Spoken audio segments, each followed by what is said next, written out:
Now, if you're anything like me, you absolutely love when games have secrets in them. There's something about watching YouTube videos at 2 a.m. about how Dave discovered the extra hidden shampoo bottle in Skringo's adventure that just hits different. I remember playing GTA 5 for hours online with my friends, trying to figure out what the mural on Mount Chiliad meant, and all sorts of other secrets. Still no idea to this day, by the way. I can't believe we'll have GTA 6 before we have any closure about that mural.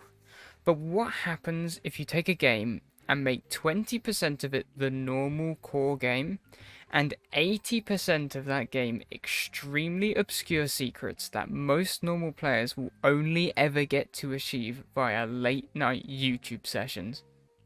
You get Noita. If you don't want any spoilers for Noita, then, well, for starters, good luck finding any of this stuff on your own. Some people had to, but I can guarantee that it was not going to be me.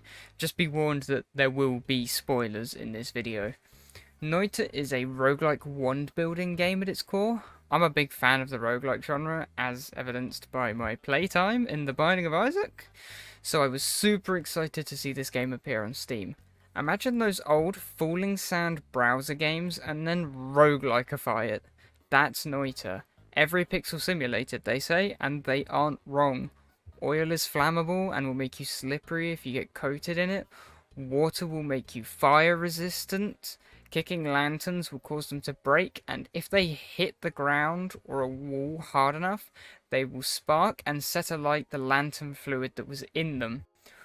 Or, in my case, thinking adding a trail of fire to all my spells would be a good idea. This usually results in the wooden structures of the mine setting ablaze, creating untold chaos, setting off explosives, and generating lots of smoke that will gather in small pockets and suffocate you if you stay in them for too long. Yeah, butterfly effect the game. Speaking of the mines, that is the first location you will find yourself in. The gameplay loop is fairly simple. You descend into the mines where you will find useful things on your way down, as well as enemies to overcome and get money from. Collect the gold for money to use in shops, collect wands for wand building, collect potions for useful effects, collect water because every step of this journey you will need something to stop yourself from involuntarily becoming the Human Torch. This is Noita, not the Marvel Universe. Trust me, your only superpower here is dying. And die you will. A lot.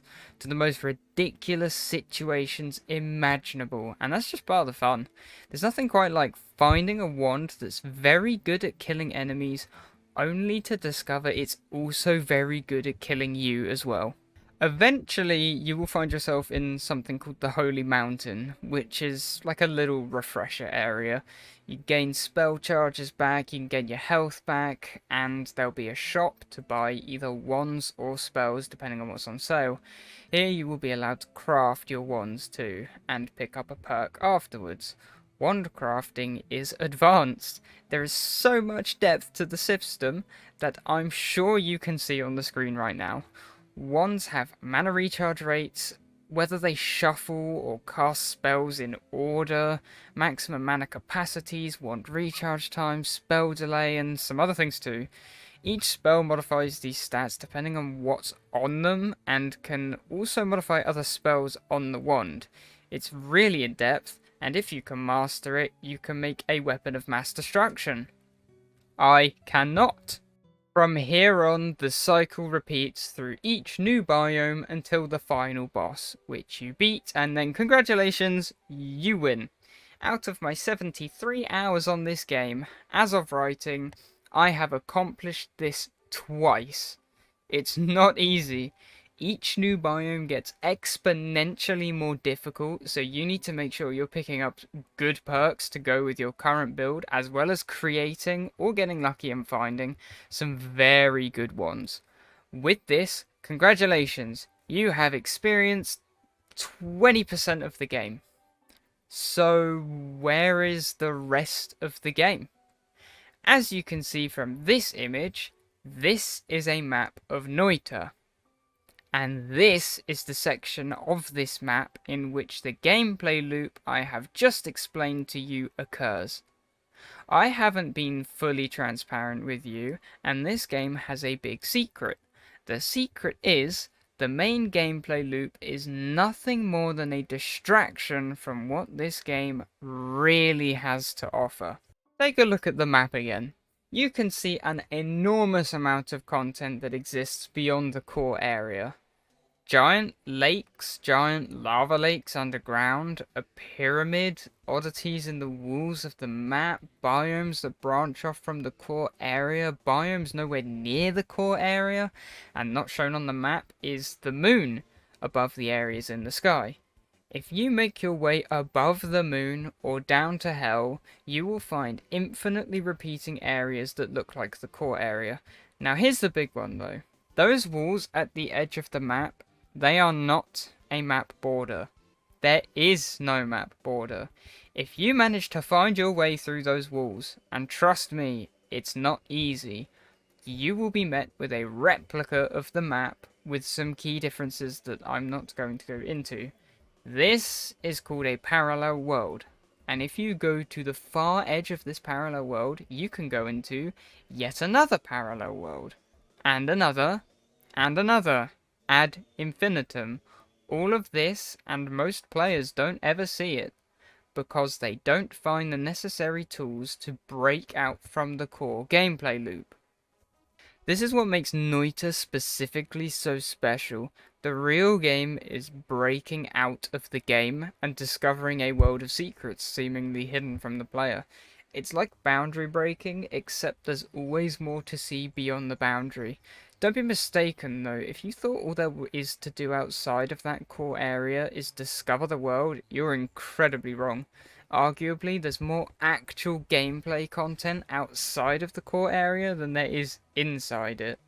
I won't be spoiling the specifics of the content that exists outside the center, but there are hidden bosses that unlock spells, different endings to the game, unique enemies, hidden game mechanics, such as a sacrificial altar that bringing specific things to will cause different things to happen, as well as long-winded, extremely cryptic puzzles that lead to some of these unlocks and endings.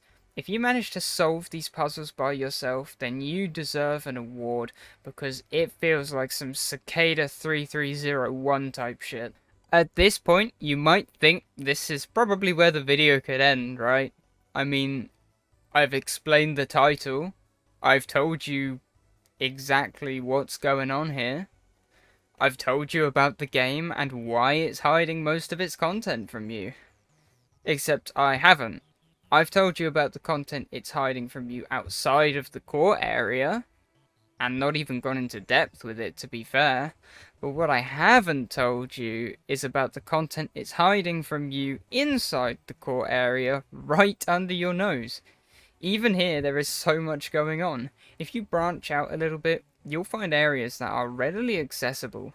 The first hints towards a bigger world full of secrets. For example, in the mines, if you head right, you'll find a giant lake of lava. There's also this tablet thing that I have no clue what it does. If you cross the lava using something like water, you will find an altar with an orb and health upgrade. I don't know what the orbs do exactly, but I do know there is an ending tied to them, and it will require you to venture into parallel worlds. Picking up this one also spawns this boss that I've never killed, so I just ran away. Even the Holy Mountain hides somewhat of a secret boss, though this one will be much easier to come across because it will inevitably happen to you. That's just the nature of this game.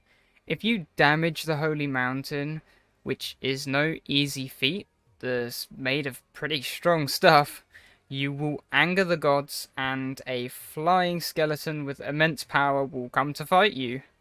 Kill him for lots of money. I got lucky on this one. Whatever the hell was going on in the chaos caused him to get the upper half of his body wedged into the wall. At least it isn't me on the receiving end of random bullshit go for once. And all of this still isn't mentioning the secret game mechanics either. For example, alchemy. We see basic reactions such as water rusting metal, However, there are reactions between other materials that I didn't even know about. For example, apparently honey and diamond react to make ambrosia, a liquid that will make you invulnerable while you're coated with it. Another mechanic is called fungal reality shift. I won't go into too much details so people can find this stuff themselves if they really want, but it involves fungus and, as the name suggests, a permanent shift in reality, and that is to do with materials in the world transmuting into different materials. I have only recently seen this one myself, and I have absolutely no footage of it, but it's there. There is so much I could still talk about by going into more depth, but I'm not going to. Secrets are best discovered than taught, and this is just a taster of what this game has to offer. Secret bosses, secret endings, secret locations, secret spells, a massive world, and plenty of in-depth simulated systems to tie it all together in a nice bow. Noita is truly an experience, one you should give a try if you're anything like me. They also have a content update on the way that you can try out now with the beta branch. Of course, the bulk of the update is content that falls into the 80% of hidden content. For example, a new biome hidden away somewhere with some interesting mechanics from what I've seen. And that pretty much brings me to the end for this one. Thank you for watching, and I hope you enjoyed, because I enjoyed making it. If you like the content, then more will be on the way. See you next time.